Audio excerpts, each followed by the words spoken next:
Yo, what's up mga kaibigan? Nali na tayo magkwentuhan. Ang OKC Thunder na walang Shai Gilgeous-Alexander ay tinalo ang Los Angeles Lakers na walang Luka Doncic sa score na 119-110. 23 points in 24 minutes si Jalen Williams sa kanyang pagbabalik. 19 points si Isaiah Joe. 17 points naman si Alex Caruso. 13 points, 10 rebounds and 2 blocks si Chet Holmgren at 12 points, 6 assists si Cason Wallace. Sa Lakers naman ay 22.6 rebounds and 10 assists si LeBron James, 19 points si Marcus Smart, 16.7 assists si Austin Reeves, 14 points si Jake LaRavia at 12 points si Rui Hachimura at Jackson Hayes. Sinusubukan nga ng OKC na ipanatili ang top seed sa West kahit na wala pa rin si SGA.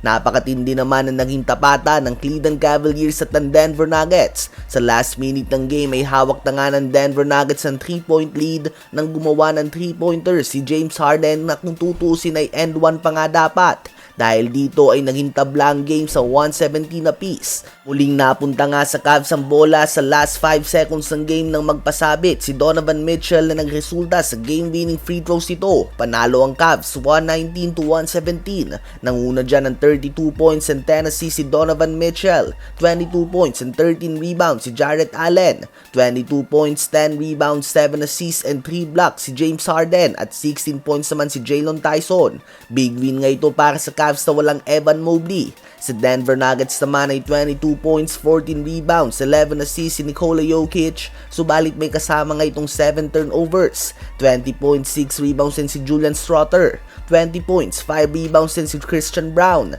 17 points, 8 rebounds, 11 assists si Jamal Murray, 12 points si Tim Hardaway Jr., 12 points din si Jonas Valanciunas at 10 points naman si Cam Johnson. Dahil sa triple-double na ito ni Nikola Jokic ay 25 na lamang kailangan niya upang mahigitan ng all-time record ni Russell Westbrook para sa pinakamadaming triple-double na nagawa. Ang Denver Nuggets nga ay may 28 games pa ngayong season, so very possible nga talaga na maging si Jokic ang bagong triple-double king bago matapos ang season na ito.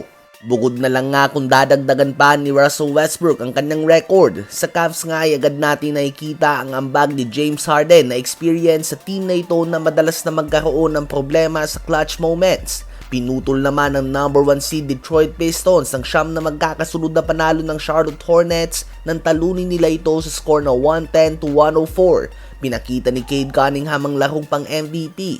Nagtala siya ng 33 points, 9 rebounds and 7 assists. 18 points din si Duncan Robinson at 15 points naman si Jalen Duren. Sa Hornets naman ay 24 points si Brandon Miller at parehong nagtala ng 20 points si LaMelo Ball at Con Canupel. Sa game na ito ay muling nasangkot sa gulo si Isaiah Stewart at napatalsik sila ni Miles Bridges, Musa Diabate at Jalen Duren. Asahan na makakatanggap sila ng malaking multa at masususpindi din sila ng multiple games dahil sa mga suntok na kanilang binitawan. Ano ba ang masasabi nyo tungkol dito?